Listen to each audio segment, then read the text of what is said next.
Comment apprendre efficacement le langage canin? C'est la question qui a été le plus likée dans ma vidéo pour le défi de l'été. Pour rappel, le défi de l'été, c'est une vidéo par jour pendant 30 jours et aujourd'hui, c'est le premier jour et on répond à cette question.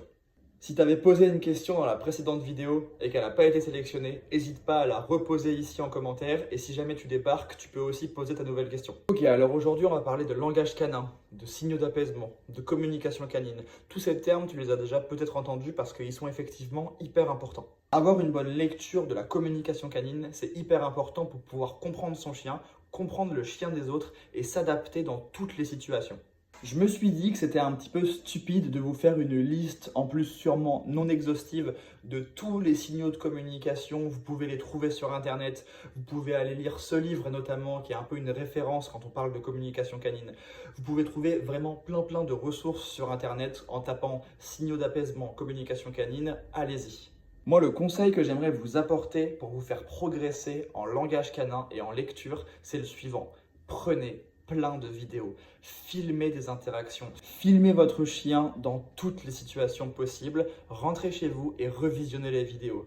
Et là, vous allez avoir l'opportunité de mettre des pauses, de mettre des ralentis, de regarder la vidéo avec du recul. Et là, vous allez vraiment progresser. Et là, ça va affiner votre lecture. Moi, personnellement, c'est ce qui m'a fait le plus progresser. Parce qu'au début, c'est dur de déceler tous ces signaux à l'œil nu. Ça va très vite, parfois on n'est pas concentré, il y a l'environnement à gérer. Alors que si vous prenez la peine de filmer, vous allez pouvoir regarder ça chez vous, au calme, et tout va devenir beaucoup plus clair.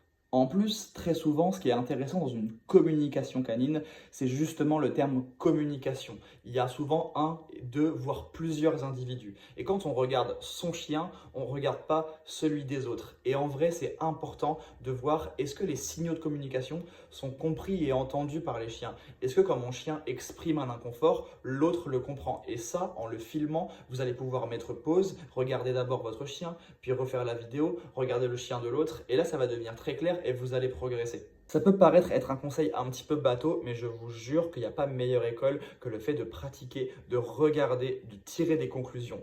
En plus, chaque chien est différent. Toutes les ressources que vous allez trouver sur Internet, elles sont souvent très pertinentes, mais il n'y a rien de mieux qu'observer son chien, que de constater et surtout d'être à l'écoute. Si tu m'as posé cette question, c'est que ça t'intéresse, c'est que tu fais déjà l'effort d'avoir envie de savoir. Et rien que ça, c'est le plus important.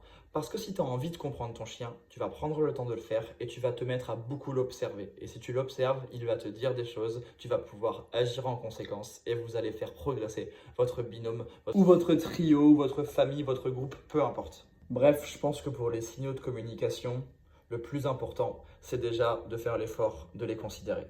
Allez, à très vite et posez votre question.